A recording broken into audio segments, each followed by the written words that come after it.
За сайн байцгаана уу. За би өнөөдөр Let's Study English гэдэг англи хэл сурцгаая гэдэг групп дээр ингээд өнөөдөр хэлээд энэ удаагийн хичээлээс эхлүүлээд видео хэлбэрээр хичээл хүрэхээр боллоо. Яагаад видео хэлбэрээр хүрэхээр болов гэхээр нэгдүгээр илүү ойлгомжтой байна. Хоёрдугаар бас хийхэд их хялбар юм. Бичгээр бас их цаг заваас хамааруулаад бас бичихгүй юм аа. Тэгэхээр яриад явчих. Тэгээд дүрсээр үзүүлээ явчих юм бол илүү ойлгомжтой байх болов гэж бодоод энэ удаагийн хичээлээс эхлүүлээд ингээд видео хэлбэрээр хийв. За тэгэхээр өнөөдрийн хичээл буюу хамгийн ихний хичээл бол үсэг, үе. Тэгээ ер нь тэгээд авиа зүүн талын хичээлүүдийг өнөөдөр оруулъя. Тэгэхээр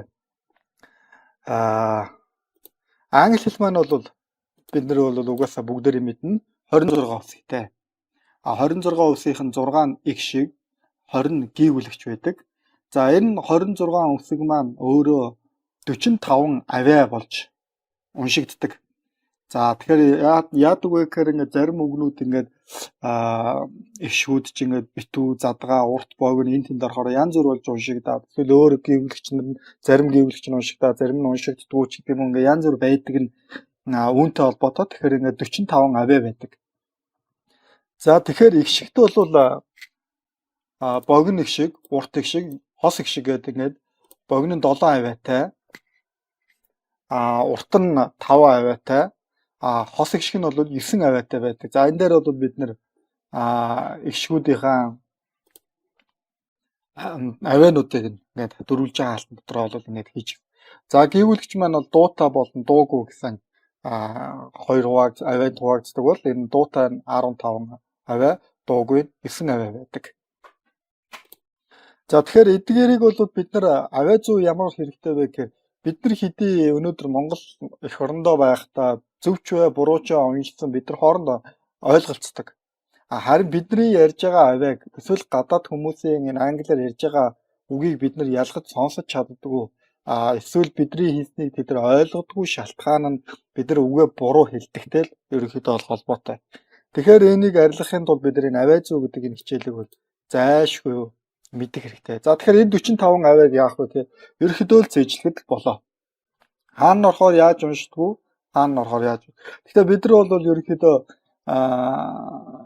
ихэнх нь бол мэднэ. За богино гişгүүдийг бол ер нь бол мэднэ. Урт гişгүүдийг бол бас мэднэ. Харин хос гişгийг жоохон мэдэхгүй талтай. За дуутай дуугүй гүйвлэгчдийг бол ерөнхийдөө бол бид нар мэддэг байгаа. Тэгэхээр бидний хувьд бол заавал энэ дуутай гүйвлэгч, энэ дуугүй гүйвлэгч гэдгийг бол эхний ээлжинд бол шууд цээжлэх бол шаардлага бол байхгүй. За тэгэхээр энд А, Э, И, О, Ö, У, А. За энэ 7 богино гişиг байна. За энэ дөрвөлж хаалтан дотор бол бид нар яг тойл бичгэн дээр байдаг галгаар нь. За энэ ард талд нь кирилл дуудлагыг нь тэгээд доод талд нь нэг жишээ оруулсан. Жишээнэн дээр but, pen, men, sit, pit, not, doctor, за энэ дээр бол эхний авиагараа эхний их шигийг бол орж ирж байгаа. Энд бол doctor гэдгээр хоёр дахь их шигээр орж ирж байна. Тэгээд sister, bull, map. За энд урт их шиг. За урт их шиг бол галиг дээр бол тухайн ишийн ард талд хоёр тодорхойлох цэг байдаг. Энэ тодорхойлох цэг нь бол түүнийг урт их шиг шүү гэдгийг л тодорхойлж өгж байгаа. Ингээд А, И, О, Ö, У. За энд байдаггүй нь бол энд И үсэг бол уртаар бол байдаггүй. И үсэг маань өөрөө энд уртий болж энд орж энд авиагаар уншигддаг учраас юунд орж ирдэг байна. 6 их шигэндээ бол байдаггүй байна. За хос их шиг бол ойлгомжтой. I, A, O, Au, E, E, O, Ö, Ue. За энэ дээр time, name, oil, out, there, here. За энэ дээр бол жишээ олоогүй байна. За та нар өөртөө нэг жишээ олоод хэлээрэй. За энэ дээр note, poor. За энийг бол энд хоёр урт о үсэг байгаа. Ö үсэг. За энэ бол зарим үгэн дээр бол урт оогоор дууддаг бол зарим дээр нь үе гэдгээр уншигддаг.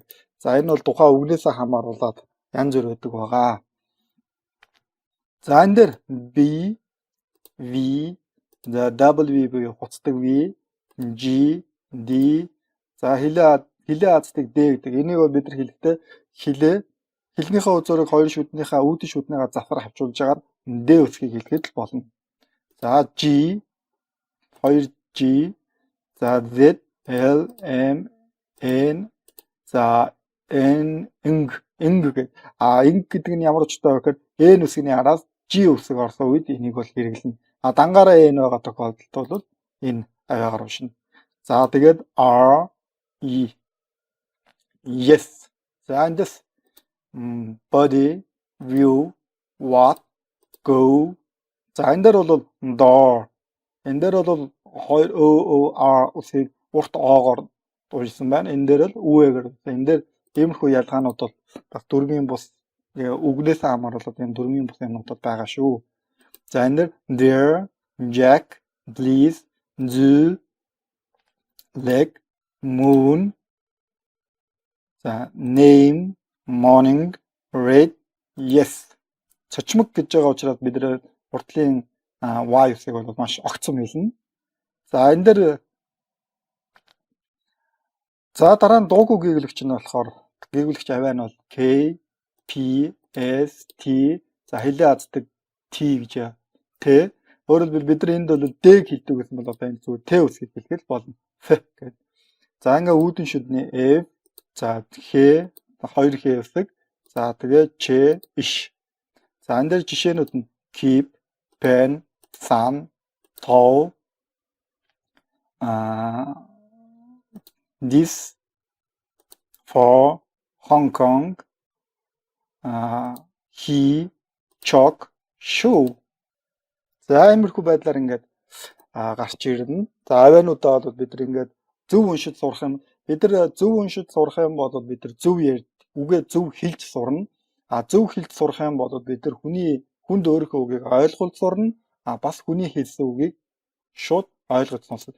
Авиа зүүн хувьд бол байхгүй байх юм бол speaking болон listening гэдэг бол ер нь жоохон төвөгтэй, үгийг зөв ялгаж чадахгүй. За сонслоо гэдэрийг буруу бичдэг ч юм уу. Иймэрхүү алдаанууд бол их гарах гад байдаг талтай байгаа шүү. Тэгэхээр авиа зүү дээр энийг бас анхаараарай. За авиа зүүн 2 дугаар хэсэг бол за үгийг бол үсгийнх нь байрлалаар хамааруулаад за битүү задгаа R, E гэсэн ийм юутай дөрөв. За үг бол ерөнхийдөө бол үеэс бүтнэ. За тэгэхээр үеийн гээгүүлэгчээр төгссөн байх юм бол данд одоо гээгүүлэгчээр төгссөн байна те. Гээгүүлэгчээр төгссөн байх юм бол битүү үе гэж нэрлээд богино гişгийн дуудлагаар бол энд дууддаг байгаа. За энэ дээр харах юм бол энэ богино гişгийн дуудлагаар энд үсгнүүд бол уншигдана. За харин задгаа үе гэж байгаа. За задгаа үе гэдэг нь бол эгшгээр төгссөн үгнүүдийг хэлдэг. Гэхдээ задгаа үеийн дотроо хоёр янзын задгаа үе байдаг. Нэг нь болохоор шууд И үсгээр төгссөн. Гэхдээ өмнөх гээгүүлэгч нь А үсгнээс өөр гээгүүлэгч нар байх хэрэгтэй. Тэгэх юм бол үүнийг нь задгаа үе гэж нэрлэдэг. Бүтэн үе гэдэг маань бол ерөөсөө хамгийн сүүлд орж байгаа И үсэг нь өөрөө уншигддаг тийм үгнүүдийг бол хэлж байгаа. За энд бол ихэнх нь задгаа үеүүдийг бол авсан байна. Энд нэг бүтэн задгаа үе бол энд. За энэ дээр name, me. Энд бол name гэд И үсэг бол уншигдахгүй байгаа. Инхээр энэ бол хагас задгаа. За энэ дээр me гэд И үсэг нь бол уншигдж байгаа учраас бүтэн задгаа. За time, mole, use, type. За дараагийн 3 дугаар үе бол эгшхийн араас А үсэг орсноор орж ирнэ. За park, here, go, pork, fur, myrtle. За энэ дээр за эгшхийн араас А, И үсгүүд орсноор энэ нь ардаа И үсэг авж байгаа. Энэ нөгөө нэг хагас задгаа гэж андуурдах үе. Хагас задгаа нь бол энэ R үсгнээс бусад гээгүүлэгч орсон үед И үсгийн урд бол хагас задгаа болно. R үсэг орох юм бол үеийн 4-р хэлбэр гэж гарч ирдэг байна. За болоод уншигдана. За хосыг шиг өргөлттэй хосыг шиг өргөлтгүй их шигүүдийг ингээд англиад ерөөд нь бай. За тэгэхээр энд бол бид нэр өргөлт гэдэг нэг ойлголт энд бол гарч ирж байгаа. Өргөлт гэдэг маань юу вэ гэхээр тухайн үг маань үе дотроо хамгийн тод сонсогдож өндөр акцент авч хэлэгдэж байгаа үеийг өргөлттэй үе гэж нэрлэдэг. Харин тэгж чадахгүй байгаа үгийг нь бол өргөлтгүй үе гэж нэрлэдэг байна. За тэгэхээр одоо энд тайлбаруудыг уншъя.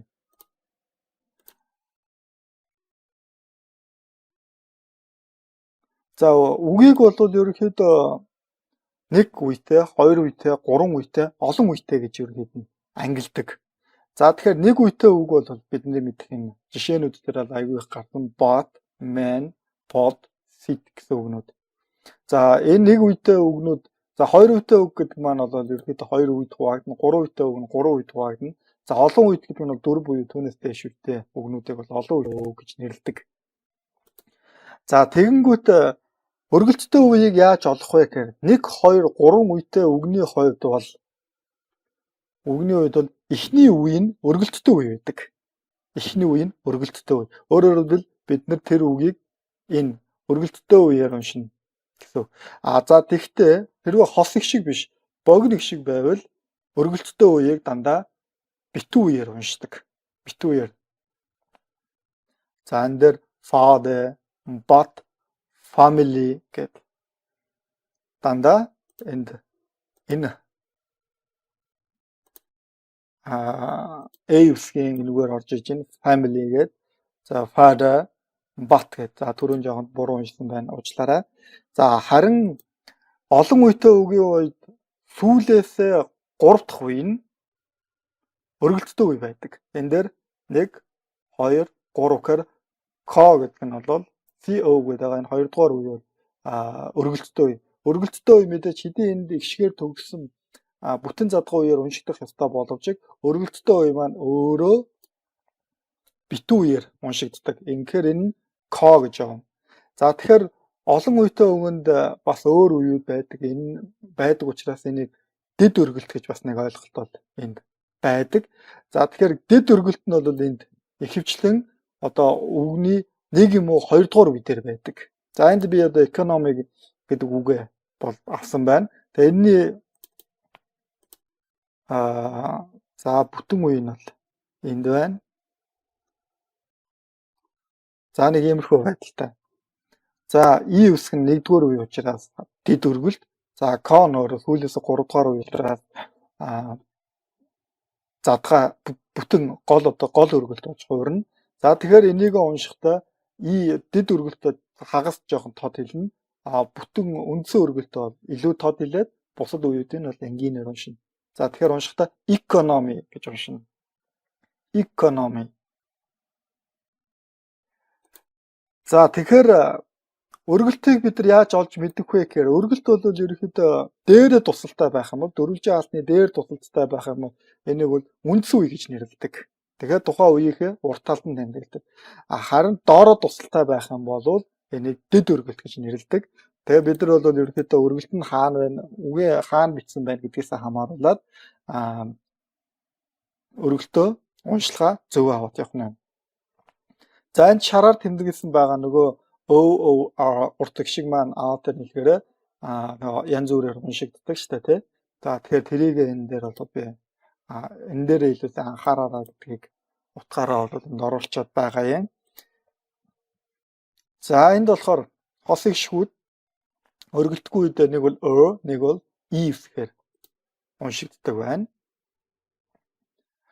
За тэгэхээр бид нар одоо энэ дээр нэг юм байгаа. Үгийг англи үгнүүдийг үеэр яаж хуваах вэ гэдэг нэг асуудал бол гарч ирж байгаа. За тэгэхээр англи үгнүүдийг үеэр хуваахдаа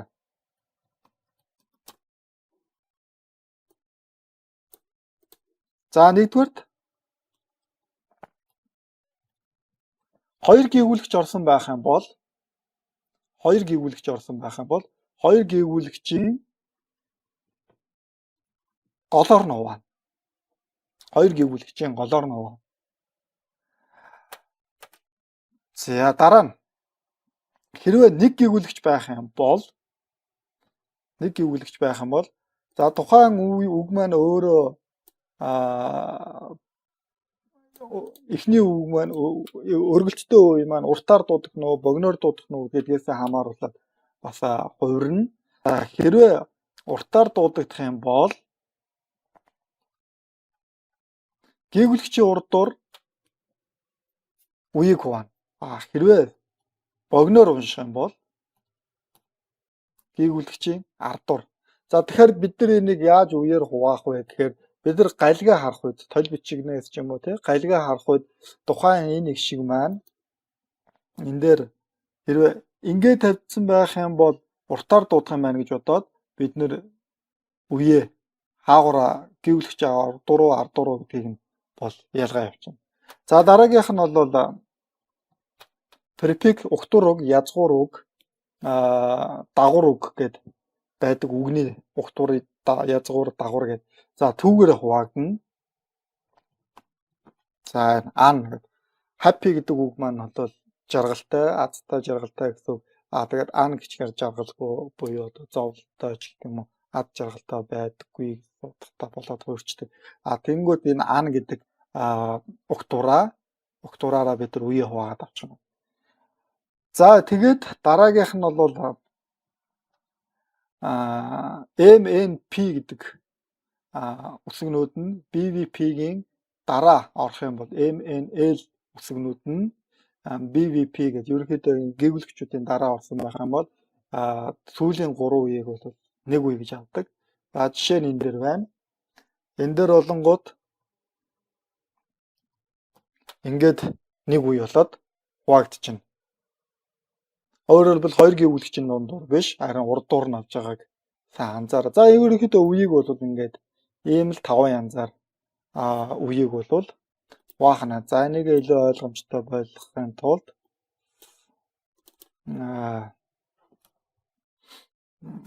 хоёр дундуур. За эхний үе уртаар дуудагдах үед эхний үе богиноор дуудагдах үед за дагуур угтур дагуураар за тэгээд дараа нь MNL үсгнүүд нь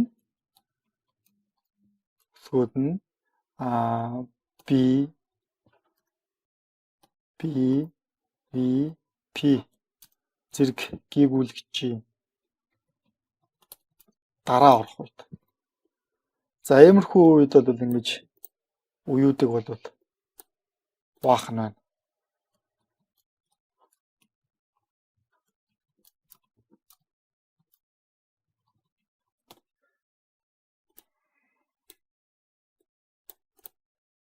За ингээд бид нэр үеүүдээ бид нар ингээд хуваагаад сурчлаа. Үгнүүдээ үедээ хуваацсан. Тэгэхээр үеэ хуваацсан болохоор бид нар өргөлтөө бол олж чадна. Өргөлтүүдээ олж чадна. За тэгээ өргөлтүүдээ олоод чадчихаар бид нар түүнийг хэрвээ энэ авиануудаас ээжсэн байх юм бол тэрийг зөв уншиж чадах нь. Тэгэхээр бид нар ерөнхийдөө бол үгийг уншихдаа яах вэ гэхээр маш богино хугацаанд тэгэхээр үедээ хуваагаад өргөлттэй үеэ олоод өргөлтүүдээ олоод тэгээд түүнийг тухайн өргөлтөнд тохирсон авиануудаараа уншихад бид нар тэр үгийг зөв уншиж сурна. Тэгэхээр зөв уншиж сурах хамгийн ихний энгийн дасгал бол бид нар авиануудаа зээжснийхээ дараа номнуудыг чанга дуугаар унших хэрэгтэй. Ингэх юм бол тэгээд тэр уншсан үгнүүдээ бид нар өөр бусад хэрвээ аудио байх юм бол түүнтэй харьцуулж унших байдлаар ингээд бид нар бол үгнүүдэд зөв уншиж байгаа хэсгийг бол ялгаас орчноо. Тэгээ бас бусад өөртөө зөв уншаад сурчих юм бол хүмүүсийн хэлж байгаа зөв бурууг нь ялгаж чадна. Мэдээж гадаад хүмүүс бол зөв ярьж байгаа. Бид нар тэрийг бол шууд ойлгож сурчих юм байна. За ингээд эхний хичээл ингээд ерөнхийдөө бол дууслаа.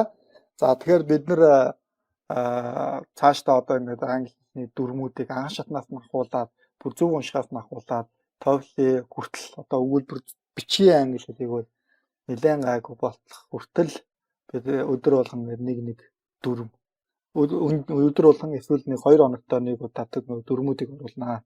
За ингээд хэрвээ миний хичээл таалагдсан бол дараагийн хичээлүүд дээр орохдоо subscribe товч YouTube дээр байгаа доор байгаа subscribe товчийг дараад бидний дараагийн хичээл орсон хэсгийг шууд бол мэдэж авах болно. За тэгэхээр би энэ файлаа групп дээр PDF хэлбэрээр тавьчихна. Тэгээ та бүхэн бичлэгийг үзэнгээ файлаа үзээд хичээлээ сайн сурахыг хүсье. За эхний хичээл дуслаа. Баярлалаа.